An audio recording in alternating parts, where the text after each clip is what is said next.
ન જાણ્યું જાનકીનાથે કાલે સવારે શું થશે.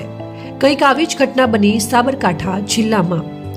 સાબરકાંઠા જિલ્લાના ઈડર ભિલોડા હાઈવે પર રેવાસ નજીક રાત્રિના સમયે ગંભીર અકસ્માત સર્જાયો હતો. ઇકો કાર, ઓટો રિક્ષા અને બુલેટ વચ્ચે થયેલી ટક્કરમાં 4 લોકોના ઘટના સ્થળે જ મોત થયા હતા, જ્યારે અન્ય કેટલાક ઘાયલ થયા હતા. ત્યારે આ અકસ્માતમાં જીવ ગુમાવનાર એક જ સમાજના આ 4 યુવાનોની અંતિમ યાત્રા એક સાથે નીકળતા સમગ્ર વિસ્તાર શોકમગ્ન બન્યો હતો. આ અકસ્માતમાં ઓટો રિક્ષામાં સવાર ભોઈ સમાજના 4 યુવાનોએ આ દુર્ઘટનામાં જીવ ગુમાવ્યા હતા. અત્યારે સાબરકાંઠા જિલ્લાના ઈડરના ઇતિહાસમાં એક સાથે એક જ સમાજના 4 યુવાનોની અંતિમ યાત્રા નીકળવાનો આ પ્રથમ બનાવ હતો. અંતિમધામ ખાતે 4 યુવાનોના અંતિમ સંસ્કાર એક સાથે કરવામાં આવ્યા હતા. યુવાનોના એક સાથે થયેલા મોતને પગલે ભોઈ સમાજ સહિત સમગ્ર વિસ્તાર અને પંથકમાં અરેરાટી વ્યાપી ગઈ હતી.